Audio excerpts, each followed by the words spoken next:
Hello everyone, welcome again to our YouTube channel NK maths. जैसा कि आप सभी को पता है कि सीजीएल 2023 टीयर 1 मैथ्स का पेपर मैं सॉल्व कर रहा हूं। और इस सीरीज में पहले ही मैंने 3 सेट यानी कि 3 शिफ्ट सॉल्व कर रखा है, जो कि 14 जुलाई 2023 को हुए थे।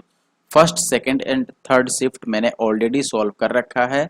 यदि आपने हमारा यूट्यूब चैनल सब्सक्राइब किया होगा इनके मैथ्स, तो आपने ज़रूर इन्हें देखा होगा। ठीक है। और अगर आप अभी अभी यानी कि आज ही सब्सक्राइब किए हैं, तो आप जाके प्लेलिस्ट चेक कर सकते हैं। ठीक है। तो ये चौथा शिफ्ट है 14 जुलाई 2023 का। और हमारे एक व्यूवर या फिर सब्सक्राइबर कह लीजिए आप, इनके तरफ से एक सजेशन आई कि आप लास्ट से स्टार्ट कीजिए। लास्ट से स्टार्ट करने का मतलब ये हुआ कि जैसे 27 जुलाई को लास्ट पेपर हुआ था, तो इनके कहने का मतलब है कि पहले मैं 27 जुलाई का पेपर सॉल्व करूं, फिर 26 जुलाई के, फिर 25 जुलाई के, इस तरीके से। ठीक है, इस ऑर्डर में सॉल्व करूं। इससे होगा क्या, क्योंकि बहुत सारे यूट्यूब चैनल पे सॉल्यूशन कराए जा रहे हैं, तो सभी लोग फर्स्ट से तो स्टार्ट किए ही हैं। मैं लास्ट से स्टार्ट कर देता हूं, तो आपको फर्स्ट वाले अदर चैनल पे मिल जाएंगे और लास्ट वाले हमारे चैनल पे मिल जाएंगे। ठीक है। इससे होगा क्या कि कम समय में आप अगर 2-3 ऐसे चैनल को फॉलो करते हैं, तो कम समय में आप सारे पेपर्स को कवर कर पाएंगे। क्योंकि लगभग 39, लगभग नहीं, पूरे 39 शिफ्ट में पेपर हुआ है। और 39 शिफ्ट अगर मैं डेली एक करूं तो 39 डेज लगेंगे। अगर मैं किसी किसी दिन 2 कर दूं, तो भी आप मान के चलो कि मिनिमम आपके 30 डेज तो जाने ही जाने हैं। ठीक है। बहुत फास्ट होगा तो 25 डेज, 20 डेज तो लगने ही लगने हैं, ये भी समझ लो। तो इसीलिए मैं सोच रहा हूँ कि वही काम करूँ कि पीछे से ही स्टार्ट कर दूँ, लास्ट से। बाकी इस बारे में आपका क्या ख्याल है, आप जरूर से मुझे कमेंट करके बताइएगा। और अगर आप अभी भी नए हैं, हमारे यूट्यूब चैनल इनके मैथ्स को सब्सक्राइब नहीं किए हैं, तो जरूर से सब्सक्राइब कर लें ऐसे और भी वीडियो देखने के लिए। पीडीएफ के लिए आपको हमारा telegram group NK maths Nandu Kumar join करना पड़ेगा। अगर आप इंस्टाग्राम पे हैं, then you should follow me on Instagram with the help of this ID NK Maths. Okay, let me start from the first question. Questions आपको bilingual format में मिलेंगे। पहला क्वेश्चन है अपने पास, if 72 rupees amounts to this rupees in 3 years, what will 120 rupees amount to in 5 year at the same rate % per annum? देखिए, वैसे question में या तो आप पहले वाले कंडीशन में से आर की वैल्यू निकाल लो, फिर यहाँ पे आप निकाल लो कि एसआई या फिर अमाउंट क्या होगा। पहला तरीका तो ये है। दूसरा क्या है कि हम रेशियो ले लें। क्योंकि दोनों ही कंडीशन में आर सेम है, तो आपको पता है कि जो इंटरेस्ट होता है वो होता है P into R into T, यही होता है। अब आर दोनों में सेम है, तो आर से रेशियो पर कोई फर्क नहीं पड़ेगा, क्योंकि ये तो सेम ही है। पी और टी के प्रोडक्ट पे डिपेंड करेगा। तो अगर मैं पहले वाले एस आई और दूसरे वाले एस आई यानी SI2 इनका रेशियो निकालूं, तो आप बोलोगे P इंटू टी होगा केवल, यानी कि 72 गुणा में 3। दूसरे वाले में ये कितना है भाई, 120, और गुणा में टाइम कितना है, 5।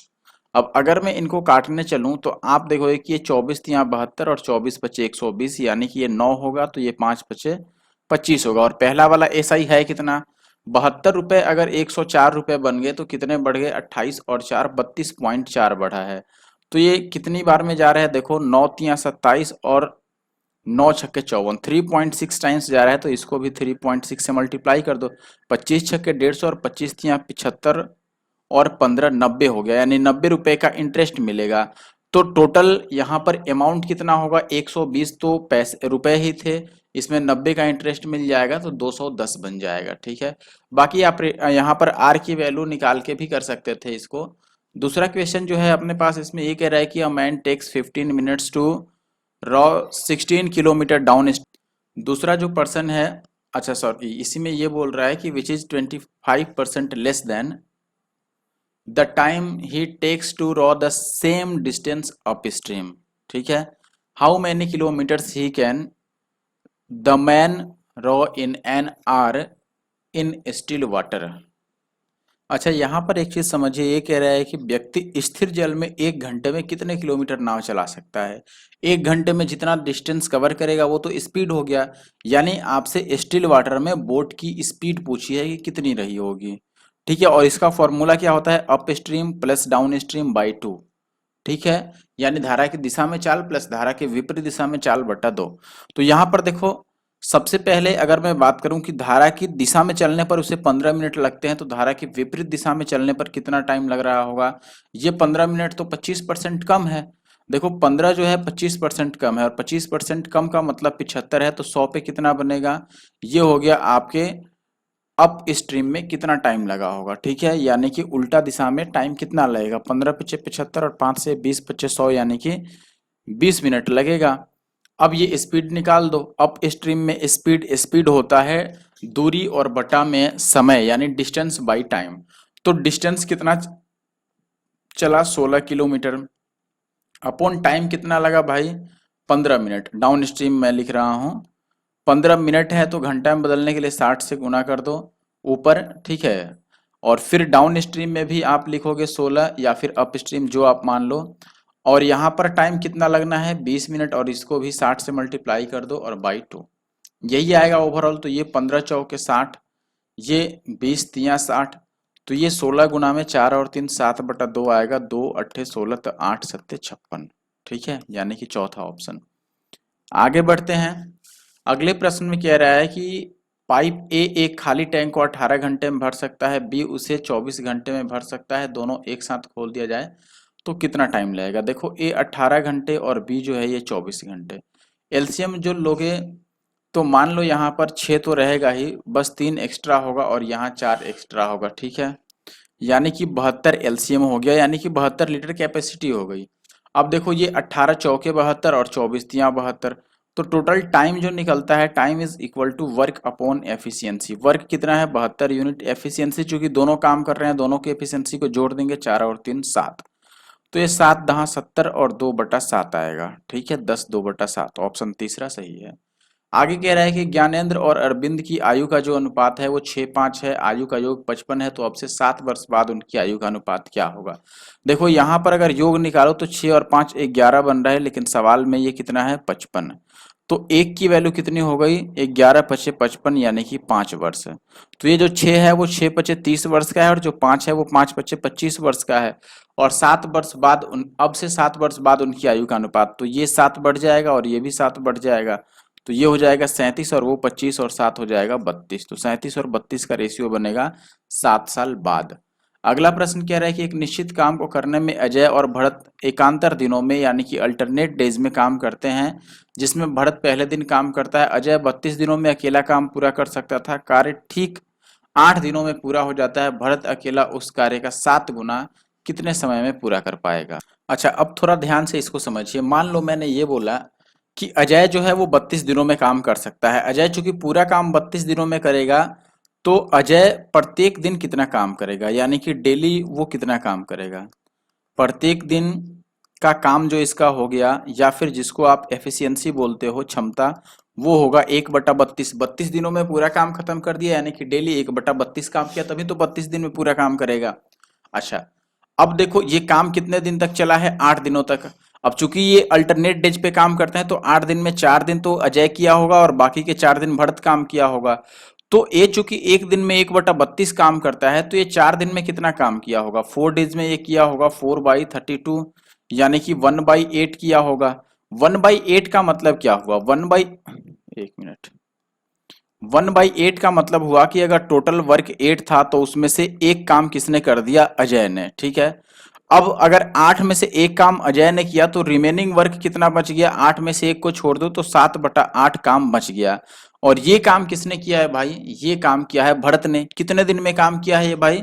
भरत ये काम किया है 4 दिन में, क्योंकि वो भी 4 ही दिन तक काम किया है। अब भरत चूंकि 4 दिन में 7/8 काम किया है, तो प्रत्येक दिन ये कितना काम कर रहा होगा? या फिर टोटल काम कितने दिन में करेगा? टोटल वर्क हम 1 यूनिट मान रहे हैं, तो 1 यूनिट ये करेगा 8 चौके 32 और बटा 7 दिनों में, ठीक है। ये हुआ टोटल वर्क, यानी कि जो टोटल वर्क ए 32 दिन में कर रहा था, वो ये टोटल वर्क करेगा 32/7 दिनों में। अब देखो 32/7 दिनों में ये जो काम कर रहा था, अब उसी का 7 गुना काम करना है। तो इस टोटल वर्क का अगर 7 गुना काम करना है, तो काम अगर 7 गुना बढ़ेगा तो टाइम भी तो 7 गुना बढ़ जाएगा। तो 32/7 को अगर आप 7 से मल्टीप्लाई करोगे तो 7 और 7 कट जाएगा, यानी कि पूरे 32 दिन लग जाएंगे। यानी कि मान लो वो एक काम को 32/7 दिन में करता है, तो ऐसे ऐसे वो 7 कामों को कितने दिन में करेगा? इसको 7 से मल्टीप्लाई करोगे तो 32 आ जाएगा। आगे बढ़ते हैं। अब आई होप कि आप बात समझ गए होगे, कमेंट करके जरूर बताना। सिंप्लीफाई करना है तो पहले हम ऑफ को सिंप्लीफाई करेंगे तो ये हो जाएगा 3 दूना 6, फिर डिवाइड करेंगे तो 6 तियां 18, फिर 3 से इस 5 को मल्टीप्लाई करेंगे तो 3 × 5 = 15, प्लस अब देखो इसकी हम बात करते हैं इस पूरे की, या बीच में माइनस है तो हम माइनस तक ही बात करेंगे, यहाँ से यहाँ तक, और ये अलग होगा। तो ये जो रेड पार्ट है इसमें देखोगे पहले ऑफ हम करेंगे तो 18 दूना 36 और 36 दूना 72 और 3 दूना 6 बच गया, माइनस ये देखो पहले हम इसको लिखेंगे 4/8, ये तो 1/2 होगा, और 1/2 को 2 से मल्टीप्लाई करोगे तो 1 आएगा, तो ये 15 और 6 20, सॉरी 15 और 6 21 में से 1 माइनस करोगे 20 आ जाएगा। आगे बढ़ते हैं। ये कह रहा है कि इसमें जी जो है वो केंद्र है, ए जी बी अगर 32 है तो ए सी बी कितना होगा, ये तो इसका हाफ होगा। आपने फॉर्मूला पढ़ा होगा कि अगर सेंटर पे एंगल थीटा बनता है तो उसी कॉर्ड द्वारा सेंटर के पीछे जो सर्कल पे एंगल बनेगा वो θ/2 बनेगा। तो ये 132 है तो ये इसका आधा होगा 66। आगे देखते हैं। x जो है वो 0 से बड़ा है, पावर 4 गिवन है और पावर 5 हमें निकालना है। पावर 5 के लिए आपको पता होना चाहिए कि हम x³ + 1/x³, this is x³ और फिर x² + 1/x² को मल्टीप्लाई कराते हैं, ठीक है, और इसमें से माइनस क्या करते हैं x + 1/x। ये फॉर्मूला है पावर 5 निकालने का, ठीक है। अब देखो ये देख के तो आप समझ गए हो कि इन तीनों की ही जरूरत पड़ने वाली है। अब यहां से देखो अगर मैं इसको पावर को आधा करना चाहूं यानी 4 को अगर मैं 2 लिखूं तो यहाँ पर चूंकि मैं प्लस में लिख रहा हूं तो इसमें 2 ऐड करके और स्क्वायर रूट लूंगा, तो ये 254 और 256 जो है वो 16 का स्क्वायर होता है तो 16 आ गया। इसकी वैल्यू तो 16 निकल गई। अच्छा फिर से पावर हाफ कर देते हैं तो ये x + 1/x हो गया, और चूंकि हम प्लस में ही निकाल रहे हैं तो इसमें फिर से 2 ऐड करके और स्क्वायर रूट लेंगे तो 16 और 2 18 का स्क्वायर रूट यानी कि 3√2, ठीक है। ये आ गया x + 1/x यानी कि ये हो गया 3√2। अच्छा यहाँ से अब क्यूब निकालना है तो अगर x³ + 1/x³ निकालना है तो फॉर्मूला क्या होता है आपके पास, फॉर्मूला होता है k × k² - 3, ठीक है। k की वैल्यू पुट करोगे तो ये 3√2 हो जाएगा, और अंदर 3√2 का स्क्वायर 3 तियां 9 दूना 18 में से 3 माइनस करोगे तो 15, तो ये हो गया 15 तियां 45√2, तो इसकी वैल्यू आ गई 45√2 और गुना में ये।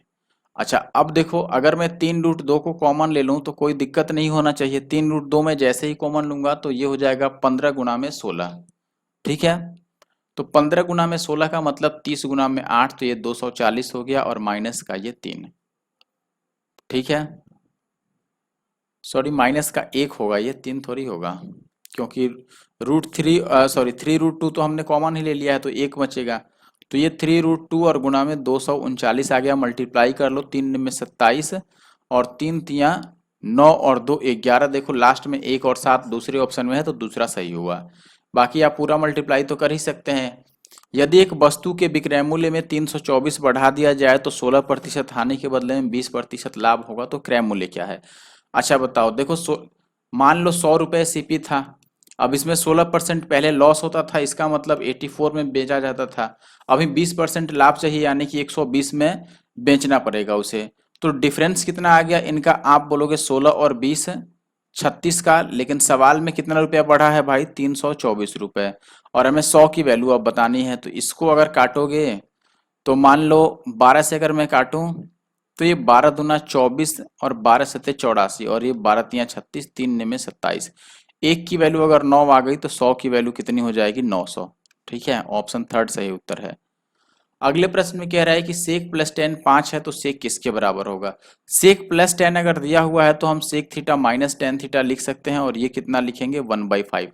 फॉर्मूला मैंने बहुत बार बताया है, अगर आपने ट्रिगो की कंपाइलेशन वीडियो नहीं देखी है मेरी तो जरूर से देख लें, ठीक है। ट्रिगो की जो CHSL 2022, ठीक है, या फिर आप CGL 2022 प्री, इन सब का कंपाइलेशन वीडियो देख सकते हैं ट्रिगो का, उसमें ये सारी चीजें बहुत डिटेल से हमने कवर किया है। अब ये पहला इक्वेशन जो दिया है और जो दूसरा मैंने इक्वेशन निकाला है, दोनों को हम ऐड कर देते हैं। ऐड करोगे तो 2 sec थीटा की वैल्यू आ जाएगा, क्योंकि tan तो प्लस माइनस कट जाएगा, तो ये 5 + 1/5 होगा, यानी कि ऐसे 5 + 1/5, और 2 को इधर ला दें तो sec थीटा की वैल्यू निकल जाएगी 1/2 और इंटू 5 + 1/5, जो कि आपको ऑप्शन पहले में दिया हुआ है। आगे बढ़ते हैं। अगले प्रश्न में आपको फिर से बोला गया है कि 15%, 20%, 30% की अलग अलग छूट दी जाती हैं, तो आपका जो नेट डिस्काउंट बना वो कितना बना, ठीक है। तो आप या तो इसको अलग अलग लिख लो कि 15% का मतलब होता है 3×5 = 15 और 20×5 = 100, यानी कि जो 20 है उसको 17 लिख दिया गया डिस्काउंट देकर। अच्छा, 20% कितना होता है? 20% होता है 1/5, तो 5 में से 1 का डिस्काउंट दे दोगे, यानी 5 को 4 लिखोगे। 25% का मतलब 1/4, यानी 4 में से 1 डिस्काउंट दे दोगे, तो 4 को कितना लिखेंगे? 3। अब अगर कुछ कैंसिल आउट होने वाला है, जैसे ये 3 से 3 कैंसिल आउट हो गया, बाकी कुछ नहीं कैंसिल आउट हो रहा है, तो ये हो गया 20×25 = 100 और ये हो गया 17×3 = 51। 100 की वैल्यू अगर 51 में मिलेगा तो 49% का डिस्काउंट हो गया, ठीक है। देखो, अगर यहाँ 100 के बदले कोई और चीज होता तो हमें ऐसे लिखना पड़ता कि 49, और यहाँ पर जो होता वो हम लिखते और इंटू का 100। 100 में इसीलिए नहीं लिखा गया क्योंकि 100 तो कैंसिल आउट ही होगा ओवरऑल। फिर से इसको हल करना है तो हम क्या करेंगे? पहले इस ब्रैकेट को हल कर लेते हैं। कैसे करेंगे? ये 7×14 और ये 3×3 = 9, तो 14 और 3 17, 17 में से 5 माइनस करोगे तो ये आ जाएगा 12, और डिवाइडेड बाई ये पहले स्क्वायर करेंगे, ब्रैकेट वाला 4 और 2 6, 6 का स्क्वायर 36 और 36×2 = 72, तो ये आ गया। कुछ गलत कर लिया क्या? 4 2 6, 6 का स्क्वायर 36, 36×72, ये तो ठीक ही है। 7×14, 14 में से 5 गया 9, और 9 और 3 12, ये भी ठीक है। कुछ तो गड़बड़ हो गया, अभी हम एक जगह गलत कर रहे हैं, इसीलिए शायद ये मिस्टेक हो रहा है। देखो, जैसे आप ये बात समझो, ये वाला जो पार्टिकुलर वैल्यू है इसको तो मैंने निकाल दिया कि ये 12 आएगा, लेकिन अब यहां से सॉल्व कैसे होगा? ये 12 और डिवाइडेड बाई, डिवाइड तो पहले इसी टर्म को हम करेंगे, मल्टीप्लाई तो बाद में करेंगे, तो ये 4 और 2 6 का स्क्वायर 36, और गुणा में ये जो 2 है ये ऊपर आएगा, बात ये है, ठीक है, इसीलिए गड़बड़ हो रहा था। काटोगे तो ये 12×3 = 36 कट जाएगा, तो 2/3 आपका आ जाएगा, जो कि आंसर है। आगे बढ़ते हैं। वैदिक की मासिक आय और व्यय के बीच का अनुपात 8:5 है। आय में 20% वृद्धि हो गई, व्यय में 30%, तो बचत में क्या वृद्धि या कमी रहा होगा? अगर मैं एलिगेशन यूज कर लूं तो मैं बोलूंगा कि देखो, उसके व्यय में 30% की वृद्धि हुई, ये एक्सपेंडिचर हो गया। सेविंग का हमें पता नहीं है, लेकिन ओवरऑल जो मासिक व्यय में, व्यय बोल रहा हूँ, इनकम में जो वृद्धि हुआ है वो 20% हुआ है, तो बीच में मैं 20 ले लूंगा, ठीक है। यानी कि मैं एक जगह सेविंग लिख रहा हूँ, एक साइड एक्सपेंडिचर, और बीच में लिख रहा हूँ इनकम, और ऐसे में माइनस करूंगा, ठीक है। तो ये आ गया अपने पास। रेशियो कितना आना चाहिए? रेशियो आना चाहिए, देखो, आय 8 है, उसमें से व्यय 5 है, तो व्यय वाला 5 आना चाहिए, ठीक है। अब 8 में से 5 अगर व्यय हो गया तो बचत कितना हुआ? 3, ठीक है। ये रेशियो निकलना चाहिए, लेकिन यहाँ पर देखोगे कि इनका जो डिफरेंस है वो कितना है भाई? ये 10 का है, तो 3 की वैल्यू अगर 10 है तो 1 की वैल्यू 10/3, तो 5 की वैल्यू 10×5 = 50/3, यानी कि 16×3 = 48 और 2/3, तो 16×3 = 48 और 2/3 जो आया। अब देखो, 20 से ये वैल्यू बड़ी है तो ये वाली वैल्यू छोटी रही होगी, तो 20 में से 16 2/3 आपको माइनस करना पड़ेगा। तो सेविंग में क्या वृद्धि हुई? ये होगा आपका 20 और माइनस 16 2/3। कैसे माइनस करोगे? 20 में से ये 16 है तो 17 माइनस कर दो 3, और 3 में से ये 2 माइनस कर दो तो 1/3, तो 3 1/3 आएगा, या फिर आप एक्चुअली माइनस करके चेक भी कर सकते हैं, ठीक है। अगले सवाल में आपको बोला गया है 55 लीटर मिश्रण में फलों का रस और पानी का अनुपात दिया है, मिश्रण अनुपात 2:1 बनाने के लिए कितना पानी और मिलाया जाना चाहिए?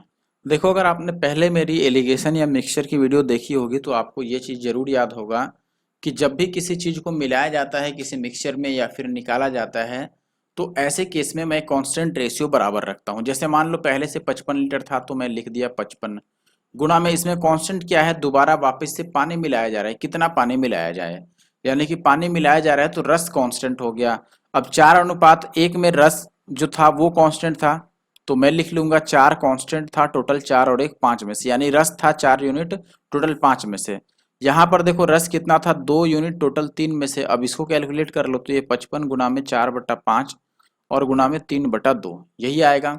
अब आप अगर काटते हो तो ये 5 से 11×5 = 55, और 2 से 2 दूना 4, तो 3 दूना 6, और 11 छक्के ये 66 आ गया। अब देखो, जो पहले 55 था अब वो 66 हो गया, तो कितना बढ़ गया भाई? 11 बढ़ गया, और जितना बढ़ा है ना यही पानी है, क्योंकि पानी ही मिलाया जा रहा है तो पानी ही बढ़ेगा। अगला सवाल में पुलिस आ गया तो चोर भी होगा जरूर। एक पुलिसकर्मी एक चोर को पीछा करता है, चोर का पीछा करते हुए, अब इसमें यह भी दे रखा है कि चोर जो है वो पहले से ही 1250 मीटर आगे है, तभी तो पीछा करना माना जाएगा ना, दोनों साथ में दौड़ेंगे तब तो दोस्त माने जाएंगे। ठीक है, तो पहले से चोर 1250 मीटर आगे है, फिर पुलिस उसका पीछा करना स्टार्ट करती है। अब पुलिसकर्मी जो है और चोर वो क्रमशः 10 और 8 की स्पीड से दौड़ते हैं, तो पुलिस कर्मी द्वारा पकड़े जाने से पहले चोर कितना दूरी तय किया होगा। अच्छा आप बताओ, जो दूरी तय करेगा वो तो स्पीड के रेशियो में ही तय करेगा, क्योंकि दोनों के लिए टाइम सेम है। तो अगर मैं स्पीड का रेशियो लिखूं तो वही डिस्टेंस का भी रेशियो हो जाएगा।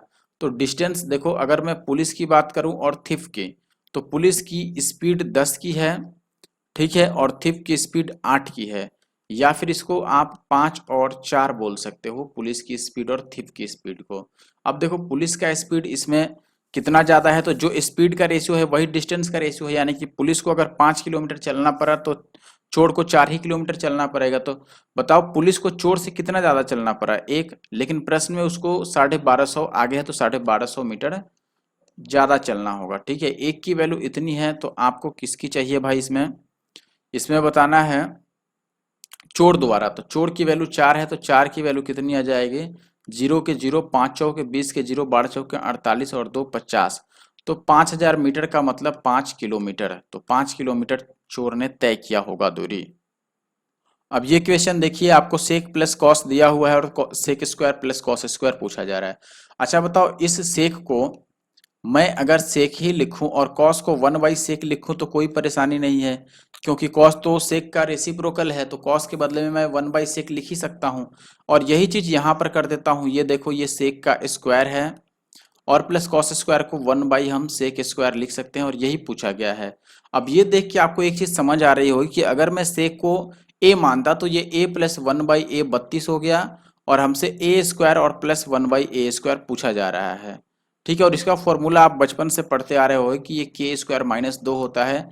अब के की वैल्यू अगर यहाँ 32 दिया गया है तो हम लिखेंगे 32 स्क्वायर माइनस 2। 32 का स्क्वायर होता है 1024 में से 2 माइनस करोगे तो 1022 आएगा। नहीं याद होगा तो आप यूनिट डिजिट लगा लेते, यहाँ पर वो भी लग जाता।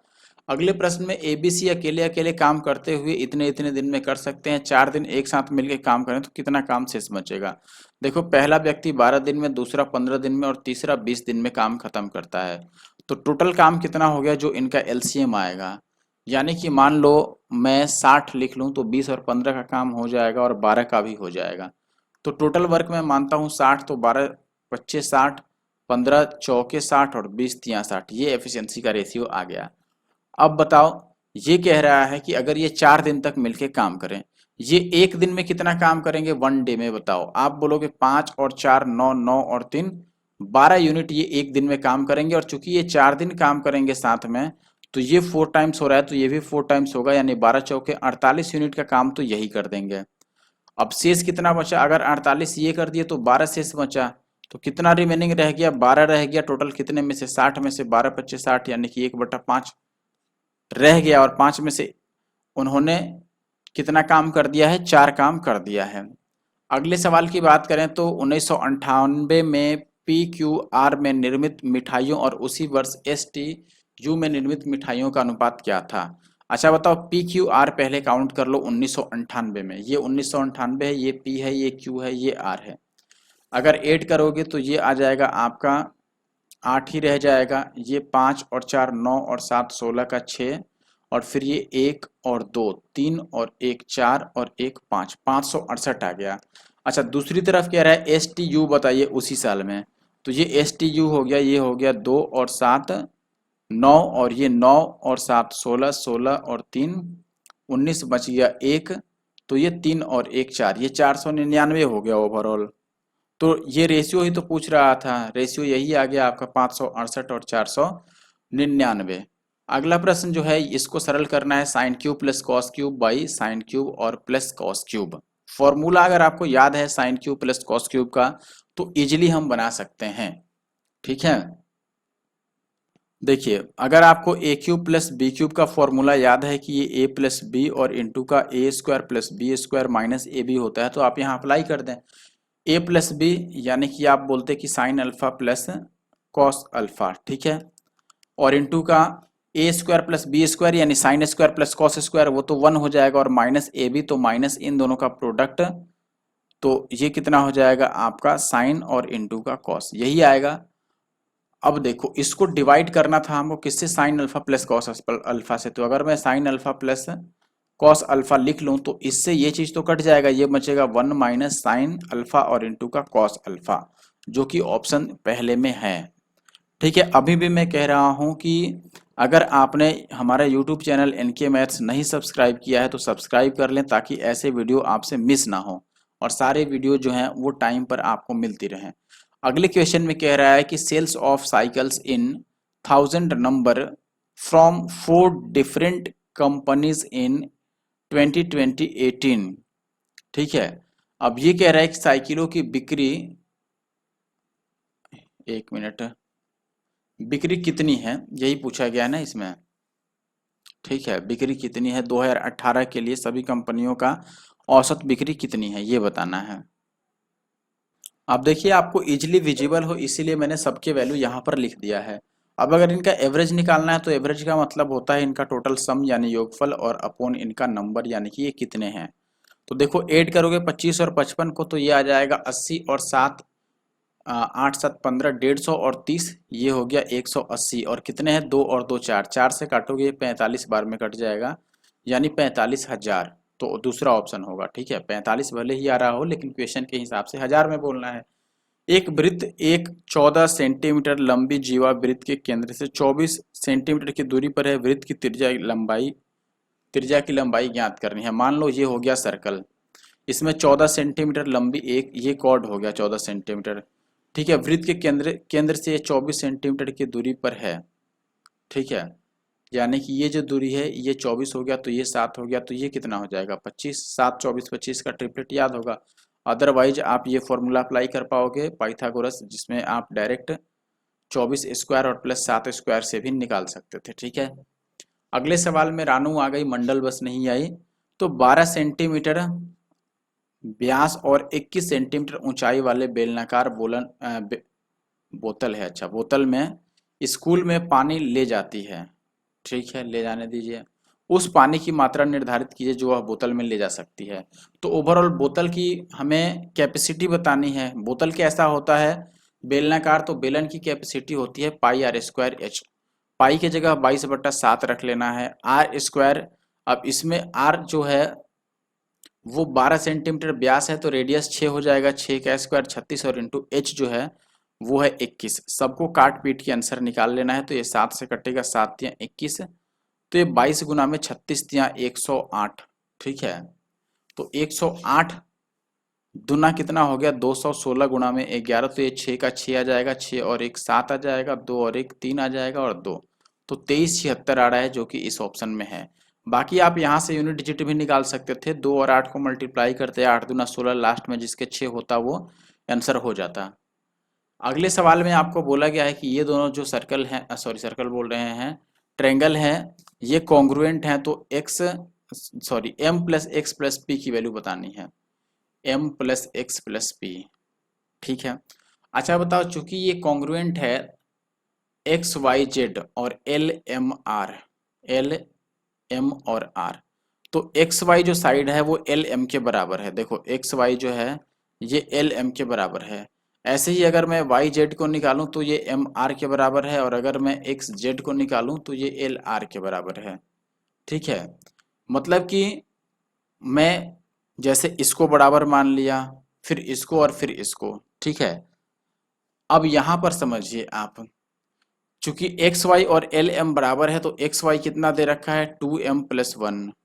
ठीक है, और एल एम कितना है भाई यहाँ पर, एल और एम 5 है, तो यहाँ से एम की वैल्यू 5 में से गया 4, 4/2 2, तो एम की वैल्यू तो 2 आ गई। ठीक है, अच्छा एम की वैल्यू 2 आ गया तो 2 दूना 4 और ये 5 हो गया, ये तो पता चल गया। अब यहाँ रिलेशन निकाल लो आप देखोगे कि वाई जेड एम आर के बराबर है, तो वाई जेड हमारे हिसाब से कितना है 2p और +2। अच्छा, और एम आर कितना है, एम आर है 8। ठीक है ना, देखिए ये 2 है, सॉरी ये 2 है। ठीक है, अरे भाई इधर आ जा। देखो m की वैल्यू हमने 2 निकाल रखी है। अच्छा, 2p + 2 यानी कि वाई जेड, ये किसके बराबर है, एम आर के। तो एम आर अगर 8 है तो यहाँ 8 रख दो, तो यहाँ से पी की वैल्यू आ जाएगी 3।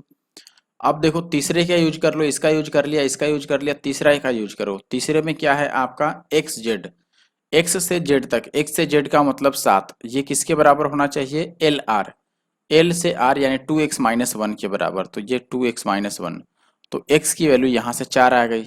अब x प्लस p और प्लस m बताना था, m 2 है, x 4 आ गया और p 3 आ गया, तो 4 3 7 और 2 9 आ गया। तो ऑप्शन पहला सही उत्तर है। आखिरी प्रश्न पर आ जाते हैं। देखो आखिरी प्रश्न में आपको क्या दिया है, ए बी दिया है, A cube minus B cube minus 3a² B plus 3ab² पूछ रहा है। ये तो दोस्त फॉर्मूला ही हो गया a माइनस बी के होल क्यूब का। ए की जगह पर 17 रख दो, बी की जगह पर 13, तो ये 4 का क्यूब बन जाएगा, 4 का क्यूब यानी कि 64। अब इस वीडियो में इतना ही, मिलते हैं नेक्स्ट वीडियो में। आई होप कि वीडियो आपको अच्छा लगा हो।